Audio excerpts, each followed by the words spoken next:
आज हम आपको अल्लाह के पैगंबर हजरत मूसा अलैहिस्सलाम और 3 कश्तियों का बहुत ही जबरदस्त वाकया बताने वाले हैं। इसीलिए इस वीडियो को पूरा जरूर देखें और इसे जरा भी मिस न करें। हजरत मूसा अलैहिस्सलाम कलीमुल्लाह थे और अल्लाह से बातें किया करते थे। आपको कई मर्तबा अल्लाह से हम कलाम होने का मौका मिला, जिसका जिक्र अल्लाह रब्बुल इज्जत ने कुरान पाक में भी किया है। हजरत मूसा अलैहिस्सलाम अल्लाह के वो पैगंबर भी है जिनका नाम कुरान पाक में सबसे ज्यादा मर्तबा आया है। आप अलैहिस्सलाम का नाम कुरान पाक में लगभग 136 मर्तबा आया है। आप अल्लाह रब्बुल इज्जत से कोहे तूर पर हम कलाम हुआ करते और अल्लाह से बातें किया करते थे। इसको लेकर कई सारे वाकयात भी हमें देखने को मिलते हैं, जिसका जिक्र कई किताबों में किया गया है। एक ऐसा ही वाकया हजरत मूसा अलैहिस्सलाम और 3 कश्तियों का है, और वो कुछ इस तरह है कि एक मर्तबा हजरत मूसा अलैहिस्सलाम को अल्लाह ने हुक्म दिया कि ऐ मूसा समंदर की तरफ जाओ, वहाँ 3 कश्तियां डूबने वाली हैं, जाओ और उन्हें खबरदार करो। अल्लाह का हुक्म मिलते ही हजरत मूसा अलैहिस्सलाम फौरन समुंदर की तरफ चले गए। कुछ देर आप वहाँ रुके तो एक कश्ती आती दिखाई दी जो आहिस्ता आहिस्ता साहिल की तरफ आ रही थी। आपने उन्हें खबरदार किया और कहा कि ऐ कश्ती वालों, अल्लाह का हुक्म आने वाला है, होशियार रहना। उन लोगों ने जवाब दिया कि ऐ अल्लाह के नबी, आप जानते हैं कि अल्लाह के हुक्म को कोई टाल नहीं सकता,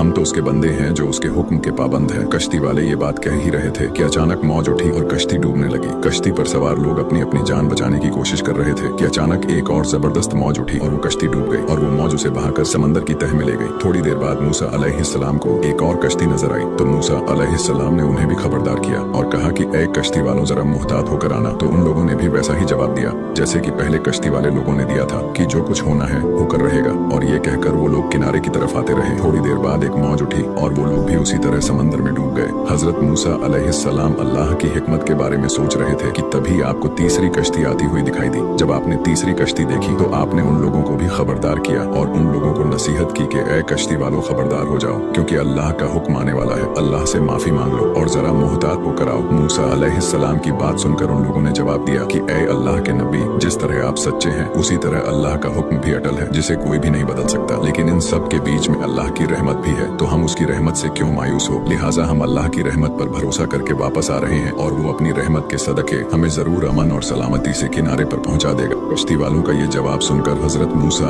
अलैहिस्सलाम खामोश हो गए। जब वो कश्ती सही सलामत किनारे पर आ गई तो हजरत मूसा अलैहिस्सलाम सोचने लगे कि अल्लाह ने 3 कश्तियां डूबने का फरमाया था, लेकिन सिर्फ 2 कश्तियां ही डूबी और तीसरी हिफाजत के साथ कैसे वापस आ गई। तभी अल्लाह रब्बुल इज्जत ने फरमाया कि ऐ मूसा, आपने सुना नहीं कि तीसरी कश्ती वालों ने क्या कहा। उन्होंने मेरी रहमत को तस्लीम किया और मेरी रहमत को आवाज दी और उस पर पूरा तवक्कुल और भरोसा भी रखा, इसलिए ये कश्ती मेरी रहमत के तफील बच गई, क्योंकि जो भी मेरे दरवाजे पर आकर सदा देता है मैं उसे कभी ना उम्मीद नहीं करता। सुभान अल्लाह।